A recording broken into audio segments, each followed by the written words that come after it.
নমস্কার, আমি doctor Arnab Mukhopadhyay, consultant homeopath. আর আজকের ভিডিওর যে থাম্বনেলটা আছে সেটাকে দেখে আপনারা বুঝতেই পেরেছেন যে আমি কোন বিষয়টাকে নিয়ে আলোচনা করব। আমাদের আজকে আলোচনার বিষয় হবে যে ইউরিনারি ট্র্যাক্ট ইনফেকশন, বা যেটাকে ছোট করে ইউটিআই বলা হয়, আর আমাদের চলতি কথায় যেটাকে আমরা বলি প্রস্রাবে ইনফেকশন। এবার এটা একটা এডুকেশনাল ভিডিও। তো এই ভিডিওতে আমরা কি করব, আমরা অনেক বিষয় নিয়ে বলার চেষ্টা করব।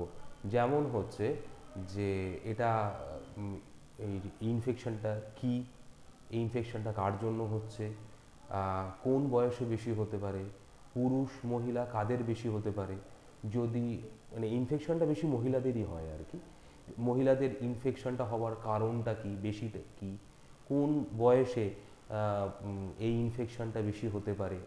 আচ্ছা, আর কোন কোন রিস্ক ফ্যাক্টর থাকে, আমরা কি করে চিন্তা ভাবনা করব যে আমার এই ইনফেকশনটা হয়েছে, তার সাইন অ্যান্ড সিমটমসগুলো কী থাকছে, তার ট্রিটমেন্ট কী হবে, অ্যালোপ্যাথি ট্রিটমেন্ট কী থাকে, আর আমাদের হোমিওপ্যাথিক ট্রিটমেন্ট আমরা করি। তার সাথে আমি কি করব, দুটো কেস এখানে রিপ্রেজেন্ট করব, দুটো কেস এখানে দেখাবো যে আমি কি করে পেশেন্টগুলোকে ট্রিটমেন্ট করেছিলাম। তো যদি আপনারা স্কিপ করে যান ভিডিওটা, তাহলে কিন্তু আপনারা এর বিন্দু বিসর্গ কিচ্ছু বুঝতে পারবেন না, কারণ এটা একটা বড় সাবজেক্ট, বড় বিষয়, সেটাকে আমি বলার চেষ্টা করেছি। আপনারা স্কিপ না করে এটাকে দেখুন। তাহলে আপনারা কি করেছেন, তাহলে নামটা দেখেই আপনারা বুঝতে পারছেন যে ইউরিনারি ট্র্যাক্ট ইনফেকশন মানে সেই ইনফেকশনটা কোন জায়গা থেকে শুরু হতে পারে, না আপনার কিডনি থেকে শুরু হতে পারে আর শেষ কোথায় হতে পারে, না আমাদের প্রস্রাব দ্বার পর্যন্ত, সেই জায়গা মানে ইউরেথ্রার যে ওপেনিংটা থাকছে, সেই ইউরেথ্রাল ওপেনিংয়ে পর্যন্ত আমাদের যদি কোনো জায়গায় একটা ইনফেকশন হয়, তখন সেটাকে আমরা বলতে পারি যে ইউটিআই বা ইউরিনারি ট্র্যাক্ট ইনফেকশন। তো এই ইনফেকশনটাকে আমরা দুটো ভাগে ভাগ করে থাকি সাধারণত, মানে পজিশন অনুযায়ী। কীরকম ভাগটা থাকছে, একটা হচ্ছে লোয়ার ইউরিনারি ট্র্যাক্ট ইনফেকশন, আর একটা হচ্ছে আপার ইউরিনারি ট্র্যাক্ট ইনফেকশন। এবার এই লোয়ার ইউরিনারি যে ট্র্যাক্ট ইনফেকশন হচ্ছে, এইখানে আমরা কি বলার চেষ্টা করি, না এইখানে হচ্ছে যে আমাদের ইউরেথ্রা এবং ইউরিনারি ব্লাডার, মানে আমাদের প্রস্রাব থলি এবং প্রস্রাব যে নালীটা আছে, তো মূত্রনালী, এটাকে নিয়ে আমরা বলছি আপাতত লোয়ার ইউরিনারি ট্র্যাক্ট ইনফেকশন। আর আপার ইউরিনারি ট্র্যাক্ট ইনফেকশনের ক্ষেত্রে আমাদের যে এর ওপরের অংশটা থাকে সেটাকে আমরা বলে থাকি, সেখানে কি থাকছে, সেখানে থাকছে আপনার কিডনি এবং ইউরেটার থাকে, ঠিক আছে। তো এই দুটো অংশটাকে নিয়ে হচ্ছে আপার ইউরিনারি ট্র্যাক্ট ইনফেকশন। এটা তো গেল পরিসর অনুযায়ী।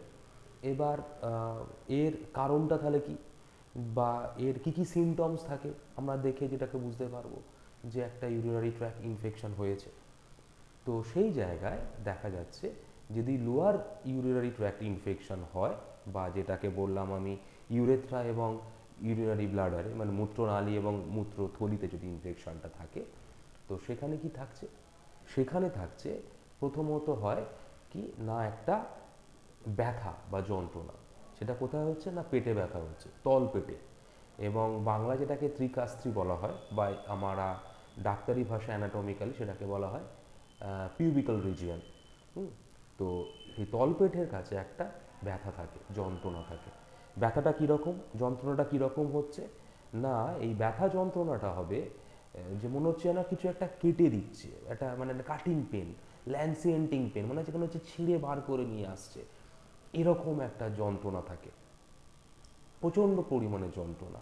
তার সাথে কি থাকবে, তার সাথে যেটা থাকবে সেটা হচ্ছে একটা জ্বালা থাকবে।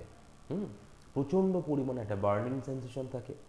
বার্নিং সেন্সেশনটা কোন সময় থাকছে, না সেটা প্রস্রাব করার আগে, প্রস্রাব করাকালীন এবং প্রস্রাব করার পর, এই তিনটে সময়তেই কিন্তু আমরা দেখতে পাই তার এই বার্নিং সেন্সেশনটা থাকছে।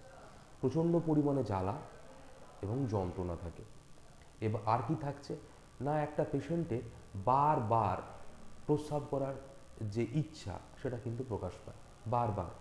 সেখানে দেখা যাচ্ছে যে পেশেন্ট এইমাত্র প্রস্রাব করে এলো, টয়লেট থেকে এলো, আবার 1 মিনিট 2 মিনিট 5 মিনিট পর তাকে আবার যেতে হচ্ছে।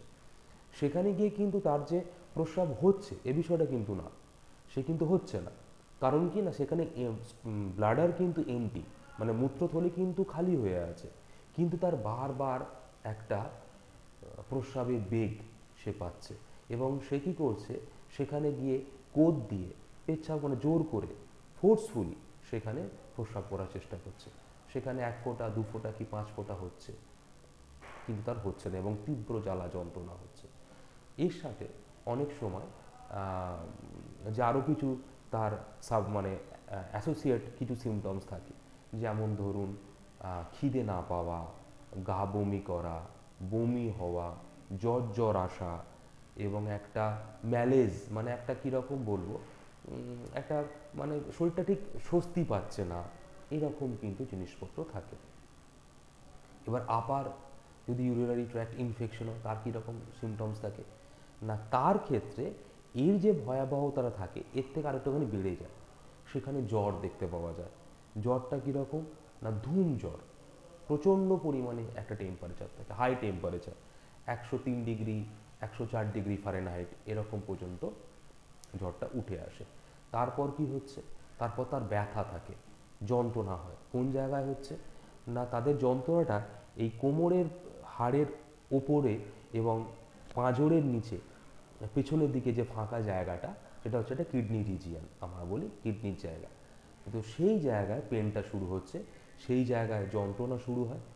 আর কি হতে পারে না, কোমরের কাছে যন্ত্রণা হয়, পিছনের দিকে প্রচণ্ড পরিমাণে লো ব্যাক পেন হবে। আর সেই পেনটা কীরকম হয় না, অনেক সময় সেই পেনটা রেডিয়েট করে আসে, মানে পেছন থেকে ঘুরে আপনার একদম ইউরেটার বা বরাবর, মানে যেমন করে মানে ইউরিনটা তৈরি হয়ে আসছে আর কি মূত্রথলিতে, সেই বরাবর দেখা যায় যে তার পেনটা শিফট করে যাচ্ছে একদম এইখান থেকে ঘুরে, ডান দিক হোক বা বাঁ দিক ঘুরে আসে পেন। এটাকে বলা হয় ফ্ল্যাঙ্ক পেন। তো এই পেনটা কিন্তু পাশের দিকেও হতে পারে, ঠিক আছে। তার সাথে অনেক সময় কি হয় না, প্রস্রাবের সাথে রক্ত রক্ত দেখতে পাওয়া যায়, হেমাচুরিয়া বলা হয়। রক্তের পরিমাণটা কারোর ক্ষেত্রে কম বা কারোর ক্ষেত্রে বেশি। আর একটা বিষয়টা হচ্ছে কি না, এই যে প্রস্রাবে রক্তটা আসছে, কারোর কারোর ক্ষেত্রে এটা দেখা যাচ্ছে যখন তার জ্বালা যন্ত্রণা শুরু হলো প্রথম থেকেই তার এই রক্তটা আসতে পারে। আবার কারোর কারোর ক্ষেত্রে যদি ট্রিটমেন্টে আমরা দেরি করে ফেলি, তখনও কিন্তু শেষের দিকে এরকম একটা আপনার ব্লাড আসতে পারে। আর এই জ্বরের কথা বললাম, এই জ্বরটা দেখা যায় যে তার একটা ক্যারেক্টারিস্টিক আছে, একটা স্পাইক দেয় আর কি। রাত্রিবেলার দিকে বাড়বে, আবার আস্তে আস্তে কমে যাবে টেম্পারেচারটা, তারপরে আবার বাড়বে, এরকম একটা স্পাইক দিতে থাকে। এই টেম্পারেচারটা কিন্তু 3 দিন 4 দিন 5 দিন পর্যন্ত চলতে থাকে, এবং যদি বেশি জ্বর চলে মানুষ কিন্তু পুরো অচেতন হয়ে পড়ে, আনকনসাসের মতো হয়ে যায়। হ্যাঁ, এরকমও কিন্তু জিনিসপত্র দেখতে পাওয়া যায়। তাহলে আমি বলে দিলাম তার সিমটমসটা কি। এবার হচ্ছে কারণটা কি, কী থেকে এই ইনফেকশনটা তৈরি হচ্ছে। একটা হচ্ছে যে এর যে কারণ, এর পেছনে যে কজেটিভ অর্গানিজম আমরা বলি, মানে এই যে ইনফেকশনটা করালো, এই ইনফেকশনটা কে করাচ্ছে, দুটো জিনিস করে থাকে। একটা হচ্ছে ব্যাকটেরিয়া করায়, একটা হচ্ছে ফাঙ্গি, মানে ফাঙ্গাস ইনফেকশনও এটা হতে পারে, কিন্তু ব্যাকটেরিয়াল ইনফেকশনই বেশি দেখতে পাওয়া যায়। সেটা দেখা যাচ্ছে যে একটি মাত্র ব্যাকটেরিয়া আছে, যে ব্যাকটেরিয়াটি মানে এই ইউরিন ইনফেকশনের ক্ষেত্রে বা ইউরিনারি ট্র্যাক্ট ইনফেকশনের ক্ষেত্রে যাই কিছু বলুন না কেন, সেখানে 80 to 85% রেসপন্সিবল। সেই ব্যাকটেরিয়াটার নাম কি না, তার নাম হচ্ছে ইকোলাই। ইকোলাই ব্যাকটেরিয়াটা তাহলে কোথায় থাকে না, ইকোলাই ব্যাকটেরিয়াটা আমাদের পেটের ভেতরে থাকে, এবং সেটি কি করে, আমাদের হজমে সহায়তা করে, এবং সেটি মলত্যাগের সাথে সময় আর কি মলের সাথে বেরিয়ে যায়। তো ওই যে ইকোলাই ব্যাকটেরিয়াটা যদি মলের সাথে কোনোভাবে আমাদের মূত্রদ্বারে চলে আসে, লেগে যায়, সেখান থেকেই কিন্তু আমাদের কি হয় না, আপনার এই ইনফেকশনটা স্টার্ট হয়ে যায়। এছাড়াও আরও অনেক ব্যাকটেরিয়া এর জন্য দায়ী থাকে। তার মধ্যে থাকে স্ট্রেপ্টোকক্কাস, স্ট্যাফাইলোকক্কাস, প্রোটিয়াস, আপনার ক্লেবশিলা, এরকম হাজারো একটা নাম আছে। এরকম ব্যাকটেরিয়াগুলো দায়ী থাকে যারা আপনার এই ইনফেকশনটাকে করছে, তৈরি করে। এবার তাহলে বলা যায় কাদের হবে, হ্যাঁ, পুরুষ না নারী কাদের এটা বেশি হওয়ার সম্ভাবনা থাকে? না মহিলাদের এই ইনফেকশন হওয়ার প্রবাবিলিটি পুরুষদের তুলনায় অনেকটাই বেশি। তো এটা তো জানা গেল মহিলাদের বেশি হচ্ছে। এরপর হচ্ছে কি না, তাহলে কোন বয়সে বেশি হবে? ছোট, মাঝারি, না বয়স্কদের, কাদের ইনফেকশনটা হতে পারে?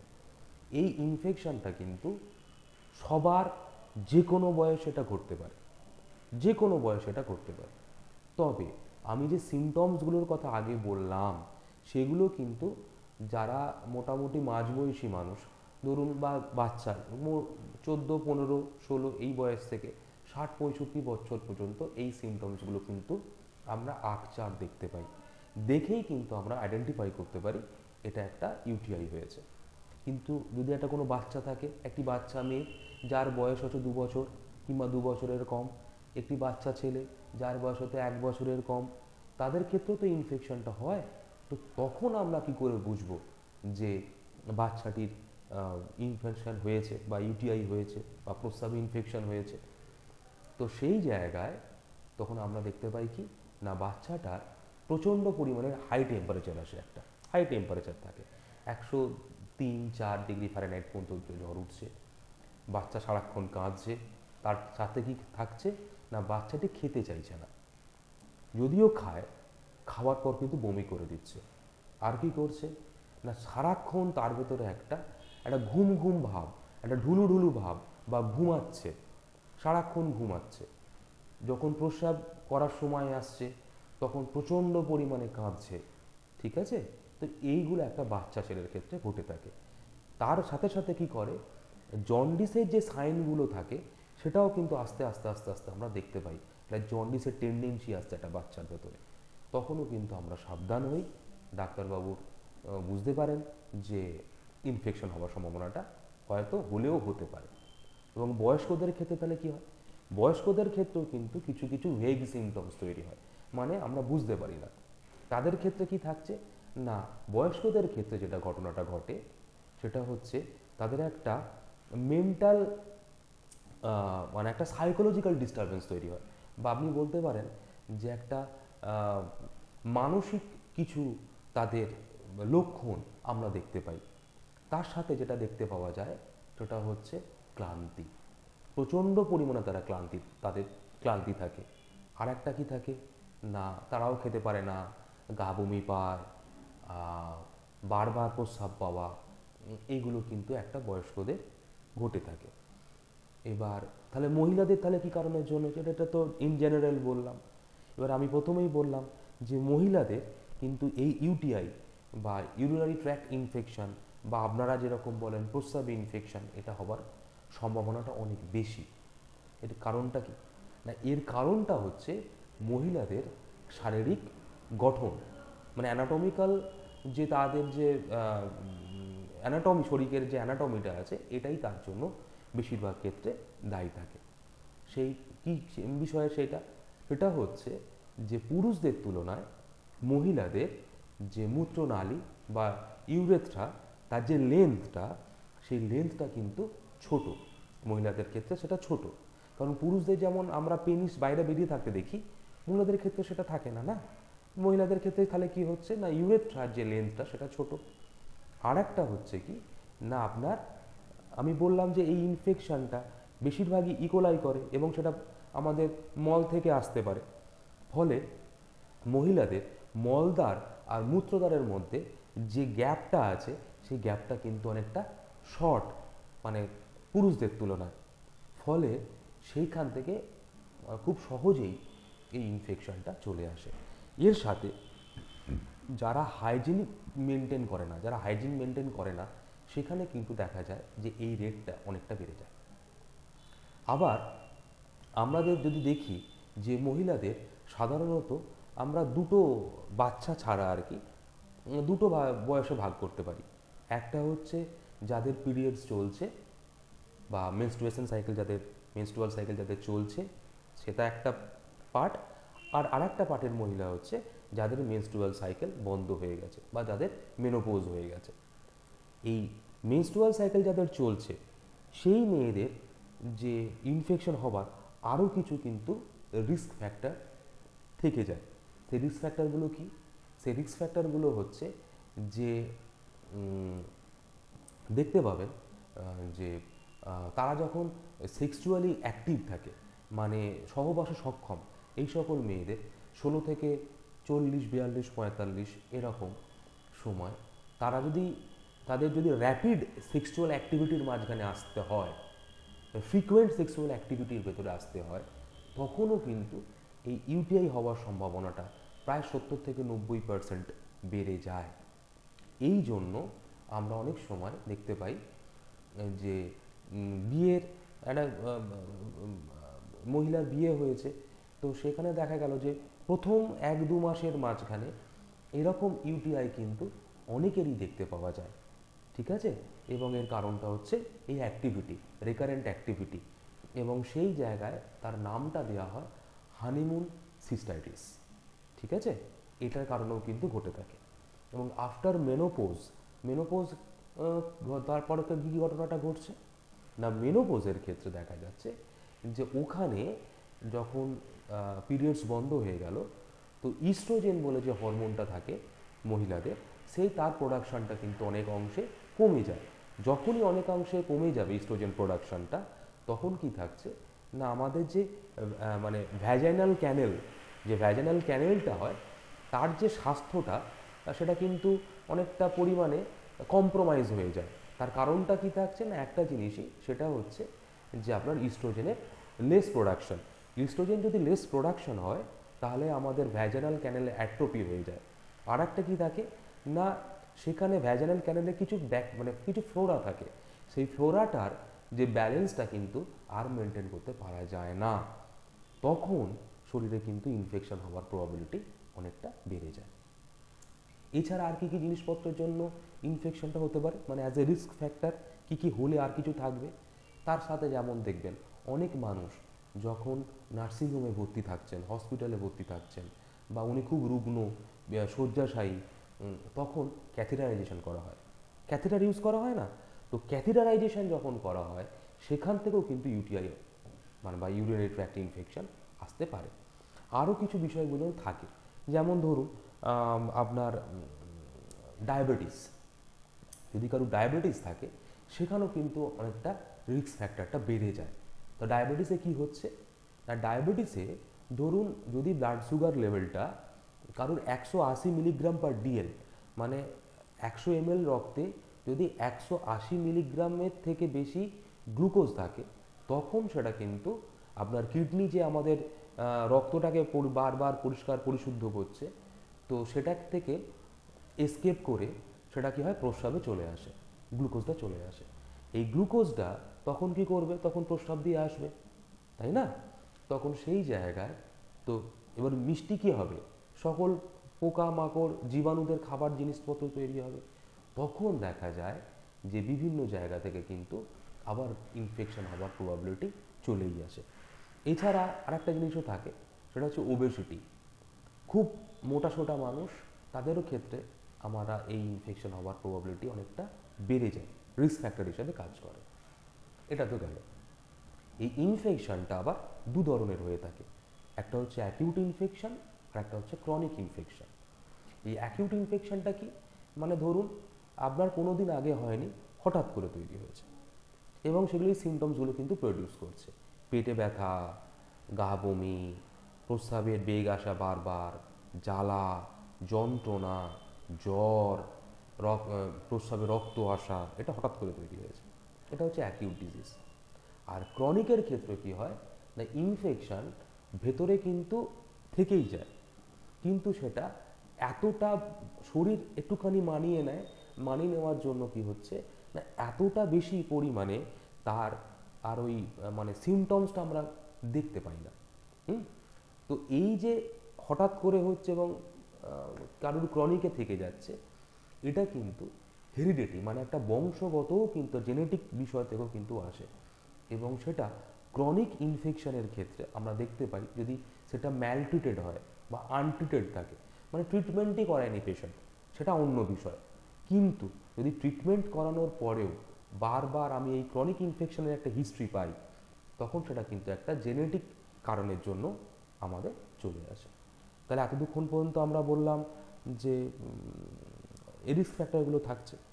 আরও কিছু রিস্ক ফ্যাক্টর কিন্তু আমরা অবজার্ভ করতে পারি। কীরকম সেই রিস্ক ফ্যাক্টরটা হচ্ছে যে ধরুন আমরা অনেক সময় কন্ট্রাসেপটিভ মেথডের দিকে আমরা আসি। তো এইখানে কি করা হয় যে যে মেথডগুলো আছে, যেমন ধরুন কন্ডম, ডায়াফ্রাম যেগুলো ব্যবহার করা হয়, তো তার ওপরে কিছু লুব্রিকেন্ট জেল ইউজ করা হয়। তো সেখানে স্পার্মিসাইড থাকে। তো ওই লুব্রিকেন্ট জেলটাও অনেক সময় কিন্তু ইরিটেশন তৈরি করে ইউরেথ্রায়, বা সেখান থেকেও কিন্তু ইনফেকশন হবার চান্সটা থেকে যায়। তো তার সিমটম এবার আমরা যদি বলি যে তাহলে এবার আমরা বুঝবো কী করে যে কোনো পেশেন্টের ইউটিআই হয়েছে বা তার প্রস্রাবে ইনফেকশন হয়েছে। একটা তো সিমটমসটা গেল, এটা আমাদের মার্ক হচ্ছে কি এই সিমটমসগুলো, এই সিমটমসগুলোর উপর বেস করে আমরা কিন্তু ডায়াগনোসিসটা করে ফেলি। তারপরে দেখা যায় যে আমরা কিছু টেস্ট করতে দিই। সেই টেস্টগুলো কি না, যেহেতু আমার ইউরিন ইনফেকশন হয়েছে তাহলে আমার ইউরিনটাই একটা মধ্য বিষয় হবে। তো যদি ইউরিন টেস্ট করি, ইউরিন টেস্টেই কিন্তু আমাদের ধরা পড়ে যায় ইনফেকশন হয়েছে কি হয়নি। সেখানে কি কি টেস্ট করা হয় না, সেখানে আপনার ইউরিন REME করা হয়, মানে রুটিন এক্সামিনেশন করা হয়, সেখানে মাইক্রোস্কোপিক্যাল এক্সামিনেশন করা হয়। আর কি করা হয় না, সেখানে ইউরিন কালচার অ্যান্ড সেন্সিটিভ বলে একটা পরীক্ষা হয়, ইউরিন CS। তো সেই সিএসে কি হচ্ছে না, দেখা হয় যে কোন ব্যাকটেরিয়াটা আলটিমেটলি কোন ব্যাকটেরিয়াটা আমার এই ইনফেকশনটা প্রডিউস করেছে। এবং তার সাথে কি করা হয় যে এটা অ্যালোপ্যাথির মতে যে কোন অ্যান্টিবায়োটিকটা আমার সেন্সিটিভ আছে বা অ্যাপ্লাই করলে ওই ব্যাকটেরিয়াটাকে আমার মারতে পারবে, সেই অনুযায়ী আমাদের একটা urine culture and sensitivity test করা হয়। কিন্তু আমরা হোমিওপ্যাথিতে এরকম কোনো আমাদের পদ্ধতি নেই। আচ্ছা, এছাড়াও অনেক সময় আর একটা জিনিসও করা হয়, যাদের মেনোপোজ হয়ে গেছে, তো ধরুন যাদের মানে পিরিয়ডস বন্ধ হয়ে গেছে, যাদের ইস্ট্রোজেনের সমস্যার জন্য দেখা যাচ্ছে বারবার রেকারেন্ট একটা ইউটিআই আসছে, মানে ক্রনিক ইনফেকশন আসছে, সেখানে কিন্তু হরমোন থেরাপিও অনেক সময় করা হচ্ছে, এবং সেটা এক্সটার্নাল মানে বাইরে থেকে করা হয়ে থাকে, অনেক সময়ই এটা করা হয়ে থাকে। আচ্ছা, তারপরে হচ্ছে কি না, আমি এবার অ্যালোপ্যাথিতে তো বললাম যে যেরকম আমার কালচার অ্যান্ড সেন্সিটিভিটি থেকে যে অ্যান্টিবায়োটিক দেখব যে সেন্সিটিভ, তো সেই অনুযায়ী ডাক্তারবাবু সেই অ্যান্টিবায়োটিককে প্রেসক্রিপশন করবেন। আর হোমিওপ্যাথির ক্ষেত্রে কিন্তু এরকম কোনো নির্দিষ্ট প্রোটোকল নেই। আমরা পেশেন্টের সিমটমস দেখি, সিমটম দেখে আমরা পেশেন্টকে ট্রিট করি। এবং অনেক ডাক্তারবাবু কী করেন, থেরাপিউটিক্যালি কিছু মেডিসিন আমরা ব্যবহার করতে পারি। তার মাঝখানে একটা হচ্ছে ক্যান্থারিস বা ক্যান্থারাইডিস মাদার। সেইখানে কি থাকে না, এই ওষুধটি ব্যবহার করলে, ক্যান্থারাইডিস বা ক্যান্থারিস মাদার ওষুধটি ব্যবহার করলে পেশেন্ট কিছুক্ষণের জন্য স্বস্তি পান। এবার উনি কতটা খাবেন, কতবার খাবেন, কিভাবে খাবেন, সেটা যিনি দেখছেন তিনি এটা নির্বাচন করবেন যে কতবার কিভাবে খাওয়ানো হবে। পেশেন্টের কন্ডিশন অনুযায়ী সেটা দেখতে পাওয়া যাবে। আচ্ছা, এরপর দেখা যাক যে আমার যে কেসগুলো আমি করেছি, তো তারই একটা দুটো কেস আমি দিচ্ছি যেখানে ক্রনিক ক্ষেত্রে দেখতে পাওয়া গেছে যে পেশেন্ট আমার কাছে এসেছে যে একটা ক্রনিক তার সমস্যা ছিল, ইউরিনারি একটা ট্র্যাক্ট ইনফেকশন হচ্ছিল, এবং উনি অ্যালোপ্যাথি ট্রিটমেন্ট করে ফেড আপ হয়ে গেছিলেন। তো তারপরে ওনার কি রেজাল্ট এলো, তো এটা দেখার পর আমি আরও কিছু জিনিসপত্র আপনাদেরকে বলবো এই ইনফেকশন ওরিয়েন্টেড। আপনারা ভিডিওটা দেখতে থাকুন। নাম বলুন মা। মাধুরী দে। মাধুরী দে। একটু এগিয়ে এসে জোরে বলুন মা। মাধুরী দে। বাড়ি বাতাসপুর। বাতাসপুর। আচ্ছা মা, আপনি আমাকে কি কি কারণের জন্য দেখাচ্ছিলেন? পেচ্ছাপ ইনফেকশন, সাদা সাপ, এইগুলো অম্বল, গ্যাস অম্বলের জন্য। আর আর কি ছিল বলুন, আর কি কি সমস্যা? আচ্ছা, আর যন্ত্রণা হতো, এইসব সমস্যাগুলো ছিল। আচ্ছা, তো এখন মোটামুটি আপনার কাছে ওষুধ খেয়ে মোটামুটি অনেকটাই আচ্ছা একটু এগিয়ে আসুন আপনি। আচ্ছা, ওনার আর একটা যেটা ছিল সেটা ঘুমের সমস্যাটা হ্যাঁ। ওনার খুব ঘুমের ছিল, সমস্যাটা। তাই তো? আচ্ছা, আর একটা যেটা কি ছিল, খিদেটা কম ছিল বলেছিলেন, তাই তো? আচ্ছা, আপনাকে আমি প্রথম দেখেছি, এটা ওনার প্রেসক্রিপশন। আচ্ছা, ওনাকে আমি প্রথম দেখেছিলাম 22 তারিখ, 22শে জানুয়ারি। আচ্ছা, তো এই মেডিসিন দেয়া হয়েছিল, তার সাথে একটা এটা ছিল আর কি, উনি জল ফেলে নষ্ট করে দিয়েছেন এই জায়গাটা। আচ্ছা মা, তারপরে আপনাকে আমি দেখেছিলাম 28 তারিখে, তাই তো? তারপরে আপনাকে আমি দেখেছি, বাচ্চাটা বাইরে যাচ্ছে, ওইখানে দাঁড়াবো, গাড়ি চলছে। রাস্তায় যাবো। 28 তারিখে আপনাকে আমি দেখেছিলাম, 28শে জানুয়ারি। হ্যাঁ, 28শে জানুয়ারি দেখে আমি এই মেডিসিনটা পরে আবার দিয়ে দিয়েছিলাম। আচ্ছা মা, এখন আপনি কেমন আছেন বলুন তো? এখন অনেকটা ভালো। আচ্ছা, পেচ্ছাপে ইনফেকশন, জ্বালা যন্ত্রণা কিছু ছিল মাঝখানে? মাঝখানে একবার হয়েছিল, মাঝখানে আবার হয়েছিল কিন্তু খুব সাময়িক। মানে কষ্টটা সহ্য করার মতন হয়েছিল। হ্যাঁ। কতক্ষণ কষ্ট পেয়েছিলেন মা? 1 ঘন্টার মতন পেয়েছিলাম। পেয়ে দেখলাম, হ্যাঁ পেয়ে দেখলাম নিজে নিজে আস্তে আস্তে কমে গেল। কমে গেল? হ্যাঁ, নাহলে কমে না শর্ট করে দেখছি, এবারে দেখলাম কমে গেল। বলছি দেখো, এবারে দেখছি কমে গেল।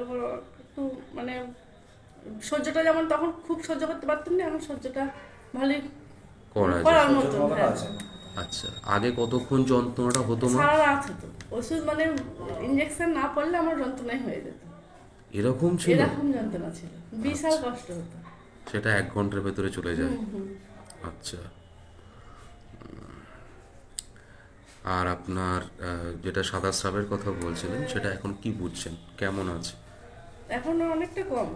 এখন অনেকটা হ্যাঁ। কম? আচ্ছা 40%-এর মধ্যে 1% কম আছে। আচ্ছা, আপনি এই যে আপনার পেচ্ছাপ ইনফেকশনটা কতদিন ধরে চলছিল মা? এটা 4.5 বছর। 4.5 বছর। আচ্ছা, এর আগে এর জন্য কি কি ট্রিটমেন্ট, এই সাদা স্রাব, ঘুম না আসা, পেচ্ছাপে ইনফেকশন, মেনস্ট্রুয়াল অ্যাবনর্মালিটি, তারপরে হচ্ছে আপনার হাত পায়ে ঝিনঝিন করা, চোখের তলায় অনেক কালি ছিল, তাই না? হ্যাঁ, আচ্ছা, তারপরে দুর্বলতা যেগুলো বলেছিলেন, আচ্ছা, তারপরে আপনার অ্যানিমিয়া ছিল, এগুলো সব ছিল আপনি বলেছিলেন। তো সেই জন্য আপনি কি কি ট্রিটমেন্ট করিয়েছিলেন? এটা অ্যালোপ্যাথি করিয়েছিলাম বর্ধমানেতে। অ্যালোপ্যাথি হ্যাঁ। করিয়েছিলেন? আচ্ছা, কাজের কাজ অ্যালোপ্যাথি, কিছু হয়নি। হ্যাঁ, অ্যালোপ্যাথি ট্রিটমেন্ট করে কাজের কাজ কিছু হয়নি। কিছু হয়নি? না, অথচ রোগ আস্তে আস্তে বাড়ছে, এটাই নমুনা পাওয়া যাচ্ছে। যখন মানে ওষুধগুলো খাচ্ছি কমে যখন যাচ্ছে। ওষুধ খাচ্ছি তখন ভালো, যখন ওষুধ বন্ধ হয়ে যাচ্ছে, নর্মাল থাকছে, তখন আবার জায়গা তাই, এবং তার থেকে বেশি। তার থেকে বেশি? তার থেকে বেশি মানে অ্যালোপ্যাথি ওষুধ খেয়ে বেড়েই যাচ্ছিল, কমছিল? কমছিল। ওই যখন খাচ্ছিলাম তখনই হয়তো কোর্সটা যতদিন হলো ততদিন থাকলো, আবার যখন কোর্সটা শেষ হয়ে গেল ওষুধের, আবার আরম্ভ হলো। আবার সমস্যা শুরু? আবার সমস্যা শুরু হলো। আচ্ছা। আচ্ছা, আমি আপনাকে ট্রিটমেন্ট করেছিলাম, শুরু করেছিলাম 22শে জানুয়ারি থেকে, আজকে হচ্ছে 14ই ফেব্রুয়ারি, মোটামুটি 20-22 দিনের ভেতরে। আপনি সব মিলিয়ে কি বুঝলেন ট্রিটমেন্ট, হোমিওপ্যাথি ট্রিটমেন্ট সম্পর্কে আপনি কি বুঝলেন? অনেকটা কম, অনেকটা ভালো। অনেকটা ভালো? অনেকটা কম, অনেকটা ভালো। অথচ হোমিওপ্যাথি ওষুধে যদি মানে খাওয়া যায়, মানে এই দিন থেকে এটা মোটামুটি খেতে হবে, একটা কোর্স কমপ্লিট করতে হবে। আচ্ছা। যে আজকে এলাম, খেলাম, আমার একটু কম হলো, আর এলাম না, এটা করলে হবে না। যতদিন এর কোর্সটা আছে, কোর্সটা করতে হবে, কমপ্লিট করতে হবে। আচ্ছা, লোকে বলে দেখবেন যে হোমিওপ্যাথি নাকি খেলে অনেক দিন সময় লাগে। হ্যাঁ, সময় লাগবে। আচ্ছা, কেন- এইখানে আপনাদের তো আমি 22 তারিখে শুরু করেছি, আজ 14 তারিখ, 20-22 দিন। কেননা এটা ক্রিটিক্যাল একটা রোগ, হ্যাঁ, বলা বলি কথা। এবার এই ক্রিটিক্যাল রোগটাকে ভেতর থেকে নির্মূল করতে হলে একমাত্র হোমিওপ্যাথি ছাড়া কেউ ভালো করতে পারবে বলে আমার মনে হয় না, আচ্ছা আমার যতদূর আইডিয়া। আচ্ছা। না, এই যে লোকে বলে না যে হোমিওপ্যাথি ওষুধ অনেকে বলে অনেক দিন সময় লাগে। হোমিওপ্যাথি ওষুধে অনেকে ধৈর্য মানুষের থাকে না, কিন্তু কি ধৈর্য রাখতে হবে। এই ওষুধে খেতে হলে বিশ্বাস রাখতে হবে, ধৈর্য রাখতে হবে, তারপরেও ভালো হবে। কিন্তু এই দেখুন না, আজ তো হচ্ছে 14 তারিখ, এতে 14 তারিখ, আপনি যা যা বললেন সেগুলোকে আমি লিখলাম। তো 20 দিনের ভেতরে তো এত কিছু ভালো হয়েছে, তাই তো? হ্যাঁ, তাহলে কোথায় সময় নেয়? হ্যাঁ, অ্যালোপ্যাথির থেকে তো আরো অনেক বেশি তাড়াতাড়ি কাজ অনেক করছে, তাড়াতাড়ি কাজ করছে। তাই না? অ্যালোপ্যাথির থেকে কাজ করছে তো হ্যাঁ, তাড়াতাড়ি। ভালো কাজ করছে। আচ্ছা, মানুষ এগুলো জানেই না, শুধু মানুষ কোথায় শুনেছে হোমিওপ্যাথি ওষুধ দেরি হয়? হ্যাঁ, বলে সবাই বলে যে হোমিওপ্যাথি ওষুধে কাজ হয় না, কোনো রোগে চট করে কাজ হয় না, আরে সবাই বলে। ডাক্তারটাকে ভালো করে দেখতে হবে। হোমিওপ্যাথি ওষুধকে চেপে খেতে হবে। আচ্ছা, তাহলে ট্রিটমেন্ট কি বুঝলেন আমি কেমন ট্রিটমেন্ট করি? ভালো। আচ্ছা, আপনার এই ভিডিওটা কি আমি ফেসবুকে দিয়ে দিতে পারি? অবশ্যই, অবশ্যই। কোনো আপত্তি না, নেই তো? না, না। Thank you. আচ্ছা, ওনার দেখুন এই সমস্যাগুলো ছিল, তো ওনার উইকনেস কমে গেছে। আজকে আমি দেখলাম অ্যানিমিয়া কমে গেছে, হাতে ঝিনঝিন যেগুলো পায়ে চিনচিন করতো সেগুলো আর নেই, ইউরিন অফেন্সিভনেসটা আগের থেকে কমেছে, মানে ওনার গ্যাস অম্বলটা আগে আর নেই। উনি যেটাকে লিউকোরিয়া বলছেন সেটা হচ্ছে এভিডি, অ্যাবনর্মাল ভ্যাজিনাল ডিসচার্জ, এটা ইনফেকশন থেকেই আসছে। হ্যাঁ, এই সমস্ত জিনিসপত্রগুলো হয়েছে। এখানে কেবলমাত্র এসওএসে রাখা হচ্ছে, আর আগে যেটুকু এসবিআর চলছিল সেটাকেই তৈরি করে দেওয়া হচ্ছে। আচ্ছা, তাহলে আপনাদের ভিডিওটা মা আমি ফেসবুকে দিয়ে দিচ্ছি। থ্যাংক কোনো ইউ, অসুবিধা নেই। Thank you. আপনার নাম বলুন মা। আমার নাম নুরতাজ বেগম। হ্যাঁ, নুরতাজ বেগম, বাড়ি পুরসা। পুরসা। বর্ধমান থেকে কতটা দূরে, কোন দিকে? বর্তমান থেকে গলসি পেরিয়ে। গলসি পেরিয়ে অনেক দূর। অনেক দূর। আচ্ছা মা, আপনার কি কি সমস্যা হয়েছিল? আমার মানে খোলা ছিল আর পেচ্ছাপে ইনফেকশন ছিল। পেচ্ছাবে ইনফেকশন ছিল, কতদিন ধরে ছিল? 3 মাস ধরে। এর আগে কি ট্রিটমেন্ট করিয়েছেন অ্যালোপ্যাথি? হ্যাঁ, অ্যালোপ্যাথি ট্রিটমেন্ট করেছিলাম, কম হয়নি। কম হয়নি? না। আচ্ছা, এখানে আমি আউটডোরে আপনাকে দেখলাম, দেখার পর পরপর 3বার ওষুধটা আমি খাইয়ে দিয়েছি। পালসিটিলা 30 দিয়েছিলাম, 3টে ডোজ ফ্র্যাকশনালে। আচ্ছা, আপনাকে আমি ওষুধ খাইয়েছিলাম 11:56 থেকে। হ্যাঁ, আচ্ছা দাদা, এখন কটা বাজছে? এখন 1 ঘন্টা হয়নি ওষুধটা খাওয়ানো হয়েছিল। এখন আপনি কেমন আছেন মা? অনেকটাই ভালো আছি। কতটা কমেছে বলে মনে করছেন 100 ভাগের মধ্যে? 100% মধ্যে অনেকটা মানে কম হয়েছে, 10% কম আছে। 10% বাকি আছে সারতে, তাই না? 3 মাস ধরে কষ্ট পাচ্ছিলেন। আচ্ছা, আমি যে ভিডিওটি আপনাদেরকে এখানে প্রেজেন্ট করলাম, দুটি ভিডিও, যেখানে দেখবেন একটি ভদ্রমহিলা বলছেন যে তাকে আগে ইঞ্জেকশন দিতে হতো, সারা রাত্রি যন্ত্রণা হতো, বারংবার হতো, ক্রমাগত সেই কষ্টগুলো বেড়ে যাচ্ছিল। সেখানে আমি কতটুকু ওষুধ দিয়েছি দেখতে পেয়েছেন, কত কম ওষুধ দিয়েছি। এবং পরের আরেকটি পেশেন্ট এলো, যে বলল যে 15 মিনিটের ভেতরে তার যে যন্ত্রণাটা ছিল, মানে উইদিন 1 আওয়ার, 1 ঘন্টার ভেতরে তার যে সমস্যাগুলো ছিল সেই সমস্যাগুলো কিন্তু 90 ভাগ কমে গেছে, বললো না?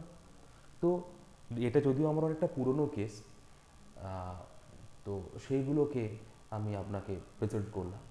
যে এছাড়াও যখন দেখা যাচ্ছে অ্যাকিউট কেস হয়েছে, যে জ্বর এসছে, তার সাথে কি হচ্ছে না, রক্ত প্রস্রাব হচ্ছে, পেশেন্টের একটা বিকার চলছে, মানে ডেলিরিয়াম স্টেট চলছে, সেখানেও কিন্তু হোমিওপ্যাথি মানে অনন্য, মানে একটা কি বলবো, একটা মানে একটা অলৌকিক রেজাল্ট দিতে পারে, একটা মিরাকেল জিনিসপত্র তৈরি করতে পারে। কিন্তু এগুলো তো আমাদের চিন্তা ভাবনার মধ্যে নেই, আমরা জানিই না। আমরা তখন কি করি, তখন আমরা হোমিওপ্যাথি ওপর ভরসা রাখতে পারি না, তখন আমরা ছুটে গিয়ে কোনো একটা জায়গায় অ্যান্টিবায়োটিক বা কালচার সেন্সিটিভিটি করা হয়। কিন্তু এটুকু আপনাকে আমি বলতে পারি, যে ডাক্তারবাবু দেখছেন, উনি যদি সত্যিই হোমিওপ্যাথি সম্পর্কে তার ধারণা থাকে এবং উনি যদি সততার সাথে হোমিওপ্যাথি প্র্যাকটিস করেন, তাহলে হোমিওপ্যাথি ওষুধ মানুষকে যত তাড়াতাড়ি রিকভারি দিতে পারবে, যত তাড়াতাড়ি রিলিফ দিতে পারবে, এরকম পৃথিবীতে অন্য কোনো মেডিসিনাল সিস্টেম নেই। এটা আমি দায়িত্ব নিয়ে বলতে পারি, যে এত দ্রুততার সাথে কাজ করতে পারে, দ্রুততার সাথে কাজ করতে পারে। জ্বর কমতে গেলেও প্যারাসিটামল খাইয়ে আমাকে 1 ঘন্টা 40 মিনিট, 1 থেকে 1.5 ঘন্টা অপেক্ষা করতে হয়। কিন্তু যদি আমরা আমাদের সিলেকশন মানে একদম পারফেক্ট সিলেকশন হয়, ডোজ যদি পারফেক্ট হয়, তাহলে দেখা যায় 10 থেকে 15 মিনিটের ভেতরে কিন্তু জ্বর ছেড়ে যায়। এই পেশেন্টটি কি বলল, 3 মাস ধরে তার জ্বালা ছিল, যন্ত্রণা ছিল, 1 ঘন্টার ভেতরে সে অনেকটা ভালো আছে। আগে কি সে অ্যালোপ্যাথি ওষুধ খায়নি? সব খেয়েছিল। আপনাদের কি করতে হবে, আপনাদেরকে সচেতন হতে হবে, সঠিক সিদ্ধান্তটা নিতে হবে যে আমরা কি করব, কি কি না করব। বাইরে অনেক কিছু বিজ্ঞাপন চলবে, অনেক লোক অনেক কিছু কথা বলবে। নিজের শরীর সম্পর্কে ধারণা রাখুন, যত কম ওষুধ খেয়ে শরীরকে সুস্থ করা যায় সে পথে হাঁটার চেষ্টা করুন। তাহলে কি হবে, ভবিষ্যতে ওষুধ খাওয়ার জন্য আর যে হাজার একটা রোগ আসার সম্ভাবনাটা থেকে যাচ্ছে বা এখন ঘটছে, সেগুলো কিন্তু আর ঘটার সম্ভাবনা থাকবে না। ভালো থাকুন, সুস্থ থাকুন, আমাদের চ্যানেলটাকে সাবস্ক্রাইব করুন, যাতে আরও নতুন নতুন এই রকম ভিডিও আমরা আপনাদেরকে দিয়ে দেখাতে পারি, জানাতে পারি, বলতে পারি। যাদের কাজে লাগবে তাদেরকে এই ভিডিওগুলো শেয়ার করে দিন। ভালো থাকবেন, টেক কেয়ার, নমস্কার।